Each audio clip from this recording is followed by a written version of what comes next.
Cuando todo parece perdido, San Lázaro camina entre los escombros del alma, trayendo consuelo, esperanza y milagros donde solo había dolor.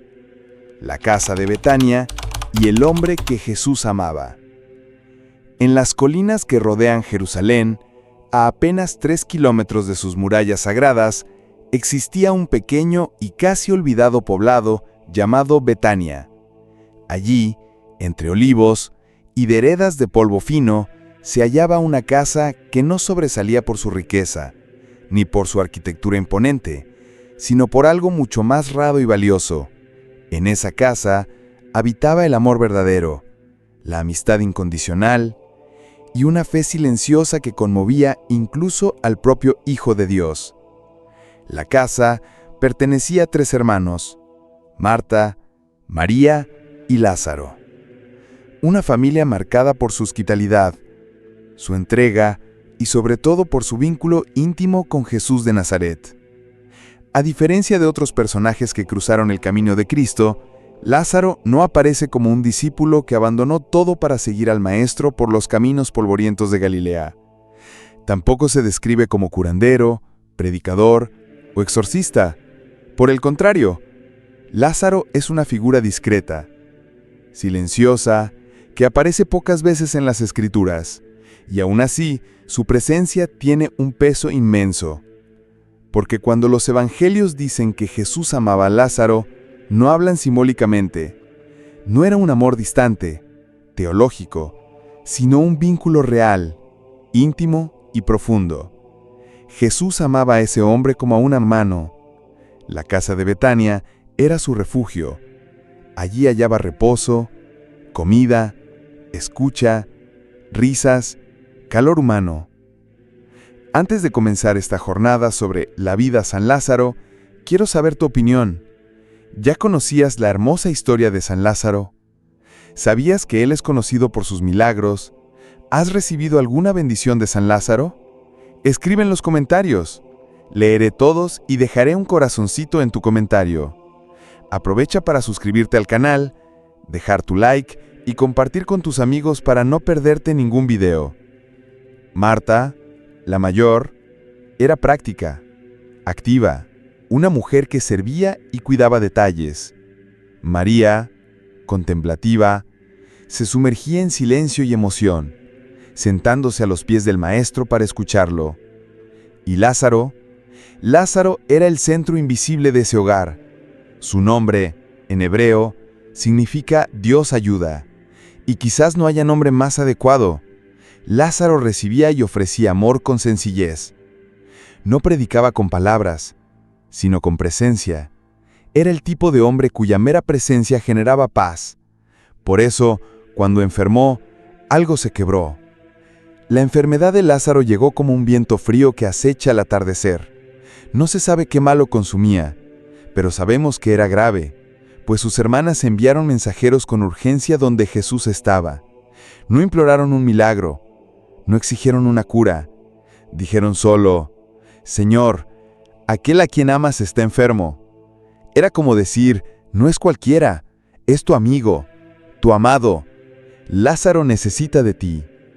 Pero el tiempo pasó, Jesús no acudió de inmediato, y la muerte llegó primero. Imaginar ese momento es sumergirse en un dolor profundo. Marta y María, ansiosas por el amigo que nunca tardaba, ven la vida escapar del cuerpo de su hermano. La fe comienza a mezclarse con la desesperación. El llanto invade las estancias. Los vecinos llegan a consolar. El entierro se realiza con prisa, como era costumbre. Pasan 4 días. 4 largos días oscuros de duelo, silencio y nostalgia. La tradición judía creía que hasta el tercer día el alma flotaba alrededor del cuerpo, pero al cuarto la muerte era definitiva. El espíritu partía. El cuerpo empezaba a descomponerse. No había vuelta. Cuando Jesús finalmente llega a Betania, ya es demasiado tarde para los ojos humanos. Lázaro está en el sepulcro. Marta corre hacia Jesús. Sus palabras son como cuchillos bañados en fe y dolor. Señor, si hubieses estado aquí, mi hermano no habría muerto. No es acusación, es un grito de esperanza frustrada. María después repite igual frase. Ambas creían que Jesús podía sanar, pero aún no sabían que Él podía resucitar. Ante ese sepulcro cerrado por una piedra, Jesús se conmueve. Las Escrituras dicen que Él lloró. El Dios encarnado, el Verbo hecho carne, llora, no solo por la muerte de Lázaro, sino por el dolor de sus amigos, por la fragilidad humana, por el sufrimiento del mundo. Es uno de los momentos más humanos de toda la narrativa divina. Jesús, el Señor de la vida, experimenta el duelo. Pero aún no era el fin. Lo que Betania presenciaría ese día sobrepasaría todo lo conocido sobre muerte y resurrección. La historia de Lázaro, el hombre que Jesús amaba, apenas comenzaba a escribirse en las páginas eternas de la fe. Y cada detalle, desde el afecto silencioso hasta el llanto compartido, pasando por la ausencia que parecía olvido, llevaba un propósito que transformaría para siempre el significado de la muerte, la amistad y la fe. Lázaro, el amigo silencioso, llegaría a ser símbolo de algo mucho mayor, el testimonio de que, aun cuando todo parece perdido, aun cuando el sepulcro ya fue sellado, la voz de Dios aún puede escucharse, llamando desde la oscuridad, Lázaro, sal afuera. La resurrección que cambió destinos. El aire en Betania estaba denso. Un silencio extraño habitaba las calles de la aldea, como si hasta los pájaros hubieran callado en señal de luto. En la tumba, el cuerpo de Lázaro yacía envuelto en vendas, como dictaban las costumbres judías. 4 días. 4. La putrefacción ya había comenzado su danza invisible. El hedor de la muerte era real, tangible. Todos sabían que, a esas alturas, no había regreso. Ni el más devoto se atrevería a esperar un milagro. Lázaro, el hermano, el amigo, el amado, estaba muerto. Cuando Jesús llegó, no lo hizo con el triunfalismo de un hacedor de prodigios. Sus pasos eran lentos, sus ojos llorosos. Sentía el peso del momento, sentía el dolor de las hermanas de Lázaro, pero también el impacto espiritual de aquel instante. Era más que la muerte de un amigo, era un portal que se abría entre dos mundos. Cuando María cayó a sus pies llorando, Jesús no resistió, también lloró. La escena quedó registrada en los evangelios con solo 2 palabras, pero que lo dicen todo. Jesús lloró. La lágrima de Cristo tocó el suelo del dolor humano, y en ese instante, lo divino abrazó el sufrimiento terrenal como nunca antes. Frente a la tumba, una multitud observaba, algunos en silencio reverente, otros confundidos, muchos murmurando, si él amaba tanto a Lázaro, ¿por qué no vino antes? La fe de los presentes oscilaba entre la esperanza y la duda. Jesús entonces ordenó quitar la piedra. Marta, con voz temblorosa, intentó advertirle, «Señor, ya hiede». Era la señal de que allí solo había muerte. Pero Jesús, con mirada firme y palabras que cortaban el aire, ¿no te he dicho que si crees, verás la gloria de Dios? Y entonces, algo ocurrió, algo que el tiempo no puede borrar. Jesús alzó los ojos al cielo y en oración dio gracias al Padre. No pidió, agradeció, porque sabía lo que estaba por ocurrir. Y entonces, con voz poderosa, firme, que atravesó la materia, los planos, los límites entre la vida y la muerte, gritó, «Lázaro, sal fuera». El mundo se detuvo. Todos contuvieron la respiración. Hubo un segundo de silencio absoluto, como si el universo esperara la respuesta. Y entonces, un sonido, un leve arrastre, un movimiento desde el fondo del sepulcro. Lázaro apareció en la entrada de la cueva, aún envuelto en telas funerarias, los pies y manos atados, el rostro cubierto, pero vivo, vivo, como quien despierta de un sueño profundo. Lázaro obedecía el llamado de la vida. Los gritos inundaron al pueblo. Unos cayeron de rodillas, otros huyeron aterrados. Muchos lloraban. La muerte había sido vencida ante todos. Lo imposible había sido desgarrado por la palabra de un hombre. La orden siguiente fue aún más hermosa. Desátenlo y déjenlo ir. Porque el milagro de la resurrección no es completo si quien revive sigue atado a las cadenas del pasado. Lázaro ahora debía caminar libre, comenzar de nuevo, respirar el aire de la vida con un alma que había tocado lo eterno. Pero el milagro tuvo un precio alto. La fama de Jesús estalló como un rayo en cielo despejado. Muchos creyeron en ese instante. La resurrección de Lázaro fue la gota que colmó la tensión entre Cristo y los líderes religiosos. Desde ahí, no solo Jesús estaba marcado para morir, Lázaro también. Sí, Lázaro, porque su vida ahora era una amenaza, era la prueba viva del poder divino. Era imposible negarlo. Su rostro, su presencia, su respirar, todo en él decía, la muerte no venció. Los sumos sacerdotes, tomados por miedo e ira, comenzaron a conspirar. En Juan 12, leemos claramente, querían matar también a Lázaro porque muchos judíos por su causa iban y creían en Jesús. Es brutal imaginarlo. El hombre que murió y volvió a vivir, ahora perseguido por haber sobrevivido. Lázaro, que no pidió esto, ahora cargaba con el peso de un destino que no eligió, pero que aceptaba con fe. Desde ese día, Betania nunca fue igual, ni quienes estaban allí. El testimonio de Lázaro se expandió por toda Judea. Las multitudes querían verlo, tocarlo, escuchar de él qué había del otro lado, pero hablaba poco. Sus ojos decían más que las palabras, porque ¿cómo explicar la eternidad a quien nunca murió? La resurrección de Lázaro fue más que un milagro, fue un punto de quiebre, un anuncio, un anticipo de la propia resurrección del Cristo. Lázaro abrió el camino, mostró que era posible, que la muerte no era el fin, sino una travesía, y al salir de esa tumba, no solo volvió a la vida, cambió el destino de muchos, cambió el ritmo de los acontecimientos, aceleró la persecución, preparó el escenario para la pasión, y todo eso, por amor, por un amor tan grande que el mismo Dios lloró por él. La casa de Betania, antes refugio, ahora se convertía en escenario de lo sobrenatural, y la vida de Lázaro, antes simple y tranquila, se transformaba en testimonio vivo de que, cuando Dios llama, ni la muerte puede resistir. El exilio, la soledad y el destino en Chipre. La resurrección de Lázaro no solo alteró su existencia, sacudió los cimientos del orden social, religioso y espiritual de su tiempo. Después de haber sido traído de vuelta de entre los muertos por la voz de Jesús, Lázaro se convirtió en más que un milagro vivo, se transformó en una amenaza. Su sola presencia provocaba tumulto entre los fariseos, dividía multitudes, arrastraba peregrinos y despertaba preguntas que los poderosos no sabían contestar. ¿Cómo negar lo imposible cuando camina frente a ti? ¿Cómo silenciar lo que ha sido revivido por la voluntad del Altísimo? Los sumos sacerdotes, al notar que muchos judíos abandonaban el templo y los rituales para seguir a aquel nazareno por el testimonio de Lázaro, decidieron que él también debía morir. Era una decisión cruel, absurda, pero lógica dentro del miedo que los consumía. Lázaro debía desaparecer. Era necesario borrar la evidencia del milagro, y para eso, la persecución fue implacable. Betania ya no era segura. Su propia casa, antes refugio sagrado, se volvió un lugar de peligro. El exilio no fue elección, fue necesidad. Tradiciones antiguas, recogidas por la Iglesia Ortodoxa y ciertos textos apócrifos, cuentan que Lázaro, junto con algunos discípulos, huyó en una barca improvisada, lanzándose al mar Mediterráneo sin rumbo cierto, solo con la fe como vela.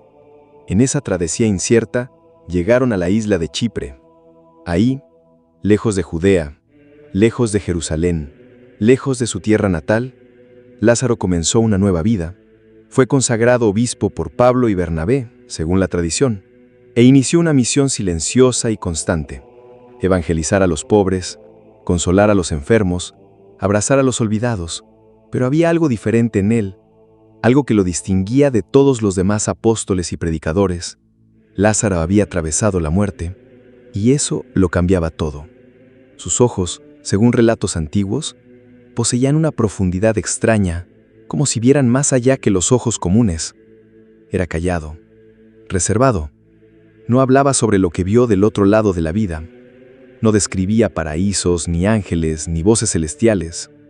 Decía solamente que la vida era un don sagrado y que nada en el mundo debía ser desperdiciado.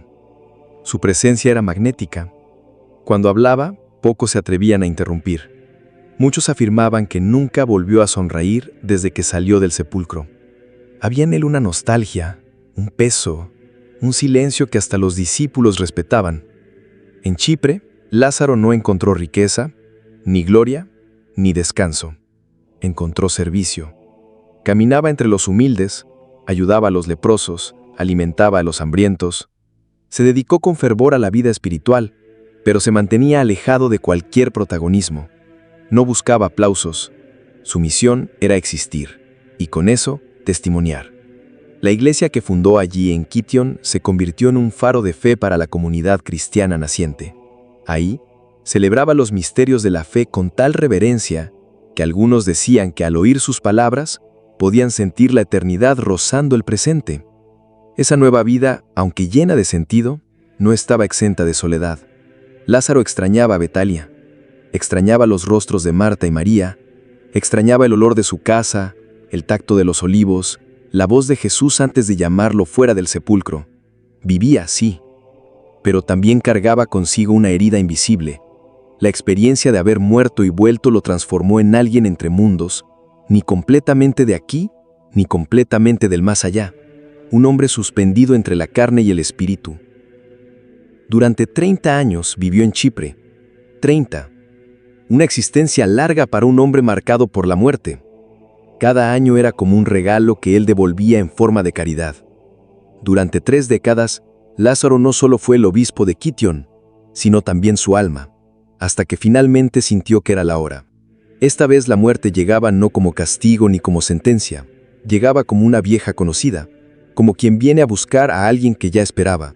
Y Lázaro, el resucitado, se entregó a ella con paz. Su cuerpo fue sepultado en la misma ciudad donde sirvió, y su tumba se volvió lugar de peregrinaje y devoción. Siglos después, en el año 890, se dice que el emperador León VI de Bizancio trasladó sus restos a Constantinopla y sobre ellos erigió una iglesia en su honor. Al abrir la tumba original, hallaron una inscripción en griego que decía: Lázaro, el amigo de Cristo, no obispo, no santo, no mártir, amigo, porque por encima de cualquier título, ese fue su mayor honor, haber sido amado por aquel que es la vida. La historia de Lázaro en Chipre nos muestra otra dimensión del milagro, la vida después del prodigio, no la gloria inmediata, sino la rutina silenciosa, el trabajo humilde, el dolor oculto, la fidelidad constante, porque no todos los milagros nos conducen a la fama.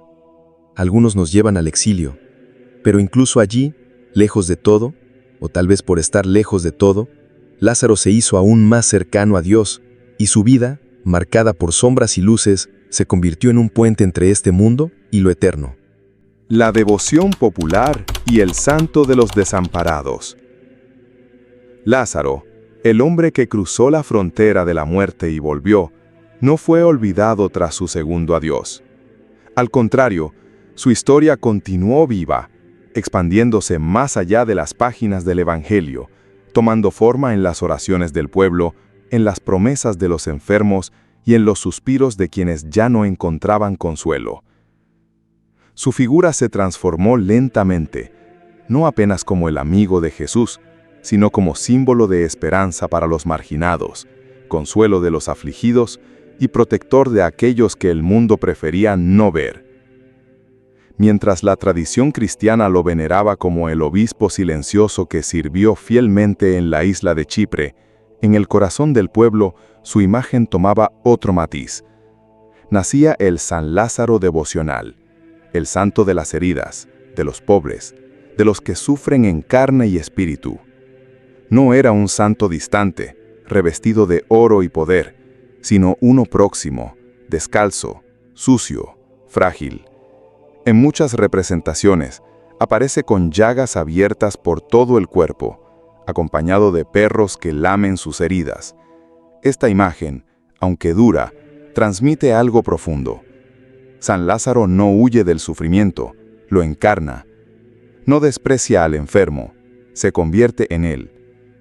Esta representación proviene en parte de la parábola que Jesús contó sobre el rico y Lázaro, en la cual un mendigo llamado Lázaro yacía hambriento frente a la puerta de un hombre rico cubierto de llagas, mientras los perros lo consolaban. Cuando murió, fue llevado por los ángeles al seno de Abraham, mientras el rico, al morir, descendió al Hades. Esta parábola, aunque simbólica, se fusionó en la tradición popular con la figura del Lázaro de Betania, dando lugar a una imagen híbrida, poderosa, que hablaba no solo de resurrección, sino también de redención, justicia divina y compasión por los últimos.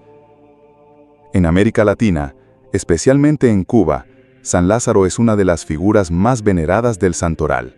Su devoción es tan intensa que supera el ámbito estrictamente católico y se sincretiza con tradiciones africanas traídas por los esclavos.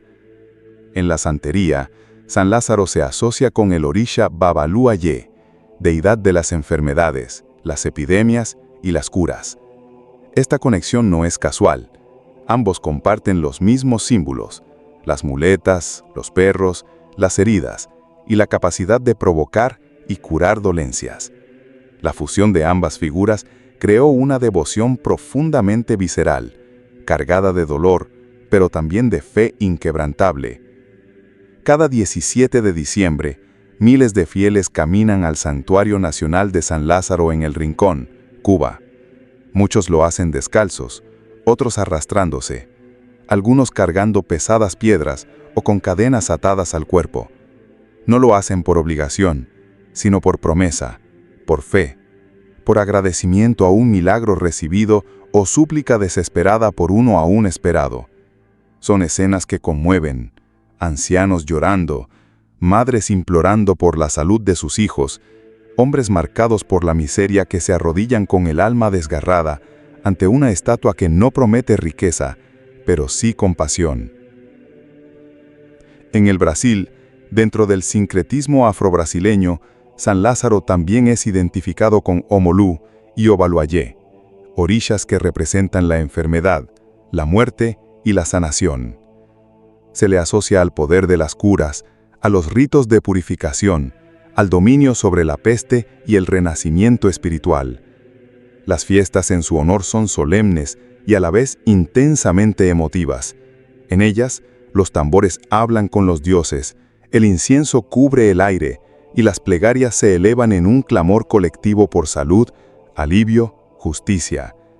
San Lázaro, bajo todos esos nombres y formas, es el rostro del dolor que no se rinde. Pero no solo en los templos o altares donde se encuentra a San Lázaro, está también en los hospitales, donde su imagen cuelga discretamente junto a una cama, en las cárceles, donde los reclusos escriben su nombre en las paredes, en los barrios pobres, donde una estampita vieja se convierte en símbolo de resistencia.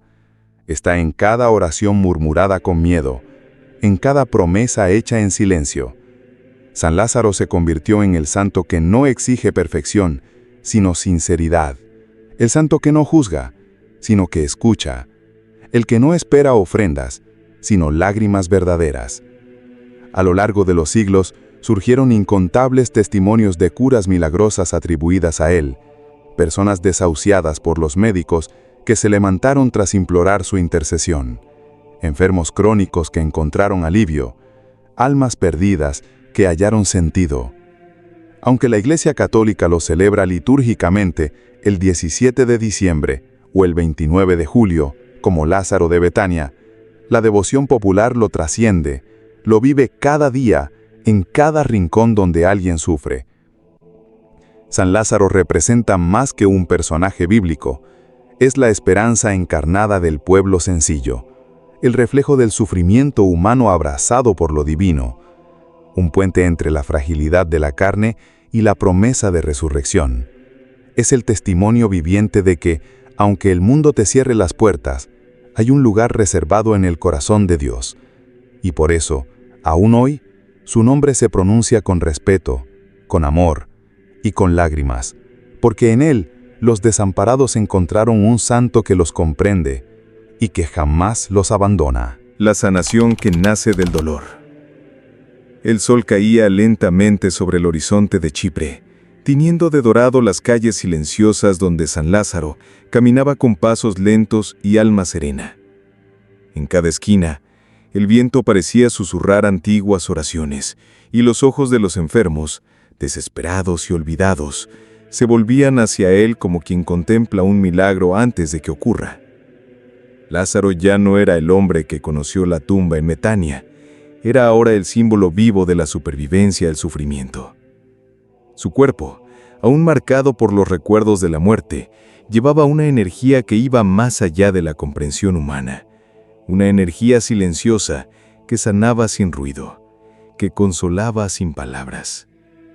En Chipre, entre pescadores, huérfanos, viudas y enfermos, Lázaro encontró su nueva misión.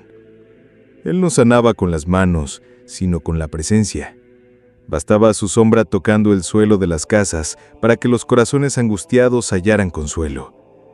Decían que sus ojos, profundos como pozos milenarios, veían más allá de la carne, veían el alma sin máscaras, veían lo más herido y más verdadero de cada ser humano, y era ahí, en ese punto invisible, donde él lanzaba su luz. No ofrecía promesas, tampoco esperanzas vacías, ofrecía compasión. Una compasión que nacía del dolor que él mismo cargaba, silencioso y constante. Durante las madrugadas frías, era como un brevo sentado entre los pobres, escuchando historias de pérdidas, de hijos llevados por la peste, de cosechas arruinadas por la sequía, de esposos desaparecidos en el mar. Él no hablaba mucho, pero cuando hablaba, sus palabras eran como bálsamo en heridas abiertas. La muerte no es el fin, decía con voz pausada, es solo una travesía. Y el dolor que sentimos aquí es lo que nos une a lo divino, pues es en el dolor donde el amor se reviera más puro. Para quienes estaban al borde de la desesperanza, esas palabras tenían el peso de una revelación. Pues, ¿quién sino él podía hablar de la muerte con tanta intimidad? ¿Quién sino él podía enseñar que, incluso de la tumba brota vida? Lázaro se convirtió en refugio para los desamparados. Muchos venían de lejos, arrastrando sus cuerpos heridos y sus almas exhaustas, solo para verlo. Algunos decían que bastaba tocar su túnica para sentir alivio. Otros contaban que, al ser mirado por él, una ola de paz inexplicable los invadía, como si el tiempo se detuviera y el dolor se evaporara. Ninguno de ellos lograba explicar racionalmente lo que sentía, pero todos coincidían en una cosa. Estar en presencia de Lázaro era como estar ante algo sagrado. Había una mujer, llamada Eleni, que había perdido a sus 2 hijos pequeños por una fiebre misteriosa. Desde entonces, vagaba por las calles como una sombra, sin comer, sin hablar, sin dormir. Un día, al oír sobre el hombre que volvió de la muerte, decidió buscarlo. Llegó hasta él temblorosa, cubierta de polvo y desesperación. Lázaro, al verla, simplemente abrió los brazos. Ella cayó llorando en su pecho, sollozando los nombres de los hijos que no volverían. Él la acogió en silencio, con una ternura tan intensa que parecía envolverla en un manto de luz invisible. Aquella noche Eleni durmió por primera vez en meses. Al día siguiente volvió a hablar, y semanas después fue vista ayudando a otras madres enlutadas. Historias como esas se multiplicaban, y no era raro que los propios líderes de la ciudad acudieran a Lázaro en los momentos más oscuros. Sin embargo, él jamás se enorgulleció de esos hechos. Seguía viviendo con humildad, comiendo poco, durmiendo en un pequeño cuarto anexo a la iglesia que comenzaba a levantarse con la ayuda de los fieles. La construcción era simple, hecha de piedra clara y madera, pero su energía era palpable. Ahí las personas no venían a buscar milagros, sino reconexión. Ahí recordaban que no estaban solas. Con el tiempo, la fama de Lázaro superó los límites de Chipre, pero él nunca buscó reconocimiento. No aceptaba títulos ni homenajes. Rechazaba cualquier intento de convertirlo en ídolo. Siempre repetía: lo que hago no lo hago yo, es el dolor quien me enseñó, y quien sana en verdad es el amor. Para muchos esas palabras resonaban como enseñanzas secretas, como llaves para portales espirituales olvidados. Porque él no hablaba de religión, sino de experiencia. No hablaba de doctrinas, sino de compasión. En los campos alrededor de su humilde morada comenzaron a surgir pequeñas cruces hechas de madera, colocadas por quienes habían sido tocados por su presencia. Cada cruz representaba una historia, una sanación, un consuelo, una nueva oportunidad. Eran tantas que, desde lejos, el lugar parecía un jardín de promesas cumplidas. Lázaro, sin embargo, seguía en silencio. Su mirada siempre distante parecía contemplar algo que los demás no veían, como si conversara constantemente con lo invisible, como si aún oyera la voz de Cristo llamándolo desde la tumba, recordándole la misión que llevaba. Los más cercanos decían que a veces él lloraba de noche, no por tristeza, sino por una nostalgia que no sabía explicar, una nostalgia de la eternidad, del hogar celeste, de un amor que trasciende el tiempo y el espacio. Tal vez fuera el recuerdo del otro lado, del lugar donde el alma reposa antes de volver a nacer. Tal vez fuera solo el peso de saber demasiado, pero nunca permitió que esas lágrimas lo alejaran de su pueblo. Al contrario, era en ellas donde se fortalecía, pues comprendía como pocos que el dolor no es enemigo de la luz, es muchas veces su punto de partida. La promesa de lo que vendrá. El eco de los milagros no se detuvo con la muerte de San Lázaro, ni con el paso de los siglos. En las calles polvorientas de Chipre, donde alguna vez sus pies caminaron descalzos, aún se percibe una promesa suspendida en el aire. Una promesa que no tiene forma, mas sí peso. El peso da certeza de que el sufrimiento no es el fin de la historia. La figura de San Lázaro, ahora glorificada en altares, retablos y procesiones, carga sobre sí algo más que el manto sagrado. Carga el susurro de un destino eterno. Su segunda vida no fue apenas un regalo momentáneo, sino un testimonio vivo de lo que espera al alma que ha tocado el abismo, e incluso así se ha levantado. Los fieles de generaciones posteriores no vieron al hombre en carne, pero sintieron su presencia en las plegarias. Hay quienes afirman que sus huesos, resguardados en criptas sagradas, aún irradian calor en días de frío y esperanza en noches de angustia. Una anciana de Lárnaca contó que su hija enferma, sumida en un silencio inexplicable, habló por primera vez después de que ella colocara bajo su almohada una estampita de San Lázaro. No fue un truco de fe ciega, sino una chispa que incendió el alma en tinieblas. Cada historia, cada lágrima, cada oración pronunciada ante su imagen va tejiendo una red invisible entre el mundo material y el espiritual, como si Lázaro, desde algún rincón eterno, aún se inclinara hacia los que sufren, recordándoles que el fin no es el fin. Pero hay algo más profundo en esa promesa. No es simplemente la idea de una vida después de la muerte, sino la certeza de que el amor puede vencer al tiempo, al olvido y a la desesperanza. Lázaro fue amado por Cristo con un afecto singular. Cuando enfermó, Jesús lloró, y ese llanto divino fue como una semilla que germinó en siglos de veneración. En cada rincón donde su historia se narra, no es solo el milagro lo que se celebra, sino ese vínculo íntimo entre lo humano y lo divino, entre la fragilidad del cuerpo y la eternidad del alma. La promesa entonces no está en palabras, sino en gestos, en la mano extendida del peregrino, en la vela encendida en medio de la oscuridad, en la fe que se levanta donde todo parecía perdido.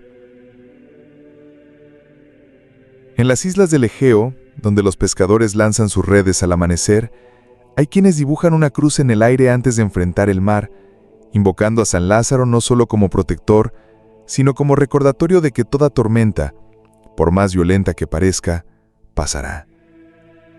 Y cuando la marea baja y el sol reaparece sobre las aguas, se dice que fue la promesa de Lázaro la que trajo calma, esa promesa que actúa en silencio, pero con firmeza. Incluso en los hospitales, donde el sufrimiento se vuelve cotidiano, hay enfermeras que al ver a un paciente entre la vida y la muerte, murmuran su nombre como un puente, como una súplica que ya fue escuchada una vez, hace más de 2000 años, junto al sepulcro de Betania. El legado de Lázaro se multiplica en devociones populares que, aunque diversas, comparten el mismo centro: la esperanza. En algunos lugares se realizan procesiones en las que se carga su imagen no con solemnidad rígida, sino con un fervor íntimo, como si cada paso fuera una confirmación de que Él camina con ellos. En otras regiones, los niños aprenden desde pequeños su historia, no como una leyenda antigua, sino como una verdad presente, un símbolo vivo de lo que significa renacer en espíritu. Y mientras esas historias se cuentan alrededor de mesas sencillas, entre panes partidos y manos entrelazadas, Lázaro renace una vez más, no desde la tumba, sino desde el recuerdo colectivo que se niega a olvidar. En algunas aldeas los ancianos aún narran un antiguo cántico que dice que Lázaro camina entre nosotros cuando el dolor parece insoportable, que su sombra se posa sobre los umbrales de quienes han perdido un hijo, un amor, un sentido, que su voz, silenciosa, pero poderosa, puede escucharse en la intuición súbita que nos recuerda que algo más nos espera. Esa promesa no es la de una vida sin sufrimiento, sino la de una transformación, la de que el sufrimiento mismo, cuando vivido con fe, puede volverse luz. Como la semilla que muere en la tierra para nacer en forma de flor, Lázaro es símbolo de lo que se pierde solo para ser reencontrado en una forma más plena, más elevada. Y así, la promesa de lo que vendrá no está atada a un futuro distante. Está presente en cada instante en que alguien decide seguir a pesar de todo. Está en la madre que reza por su hijo desaparecido, en el anciano que aún solo ofrece una sonrisa, en el enfermo que acepta su dolor como parte de su camino. Todos ellos, conscientes o no, tocan esa misma promesa que un día resucitó a un hombre del sepulcro. Porque la historia de Lázaro no es apenas una historia de regreso desde la muerte, sino una lección eterna. La vida no termina en la tumba, y el amor que nos une atraviesa el tiempo, el espacio y aún la muerte. Así como en Betania se abrió una tumba y una voz resucitó la carne, así también cada corazón que se rinde a la fe se abre algo más grande. No se trata de un final feliz, como nos cuentan los cuentos, sino de una travesía que aún esté en marcha. Lázaro no es solo el que volvió a la vida, es aquel que nunca más se detuvo. Su legado camina, respira, ilumina. Y esa es la verdadera promesa, de que aún estamos apenas comenzando.